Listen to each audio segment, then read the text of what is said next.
So మీరన్నట్టు ఇక్కడ మొత్తం మల్టీనేషనల్ కంపెనీస్ స్టార్ట్ అవుతున్నాయని అన్నారు కదా! మరి ఆ ఏరియాలో ఓన్లీ కమర్షియల్ స్పేసెసే ప్లాన్ చేస్తున్నారా? లేకపోతే రెసిడెన్షియల్ కూడా ఏమైనా డిజైన్ అన్ని చేస్తున్నారా? రకాలు ఉంటాయండి. మిక్స్ రియల్ ఎస్టేట్ మిక్స్ అంటాం. మిక్స్ అంటే అన్ని రకాలు. హ్మ్. బిర్యానీ వండాలంటే ఒక రైస్ ఒకటి చాలదు కదా! కాదు. మసాలా అన్ని లవంగా, ఇలాచి, దాల్చిన చెక్క అన్నీ ఎయ్యాలి కదా! హ్మ్. ఇక్కడ కమర్షియల్ ఉంటది. కమర్షియల్‌తో పాటు రీటైల్ ఉంటది. రీటైల్‌తో ఇన్‌ఫ్రాస్ట్రక్చర్ ఉంటది. ఎస్‌ఈజెడ్స్ ఉంటాయి.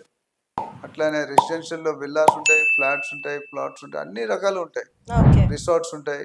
ఎంటర్‌టైన్‌మెంట్ అంటే ఈ ల్యాండ్ చూస్తే జోనింగ్ ఉంటది మనకి. R1, R2, R3 ఒక్కొక్క జోన్‌లో కొన్ని అలౌట్ చేస్తాడు, కొన్ని అలౌ చేయడు. హ్మ్. సో, హ్మ్. రిసార్ట్స్ అనేది కంపల్సరీ ఫ్యాషన్ అయిపోయింది. క్లబ్స్, హెల్త్ క్లబ్స్, హ్మ్. ఈ జిమ్స్, బ్యూటీ పార్లర్ ఇవన్నీ చాలా ఎక్కువ వాడుతున్నారు. అంతకుముందు అవును. ఇంత అవేర్‌నెస్ ఉండేది కాదు. అన్నీ వాడుతున్నారు.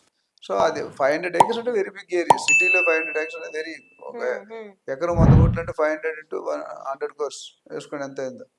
5,00,000 క్రోర్స్ ఆర్ సంథింగ్. సో, నేనేంటంటే ఇందులో ఒక్కటి కాదండి. అన్ని రెసిడెన్షియల్ కవర్ చేస్తారు. Semi commercial, semi residential, retail, multiplexes అన్నీ ఇప్పుడు మనకి గచ్చిబౌలి అన్నీ వచ్చాయా లేదా? హ్మ్.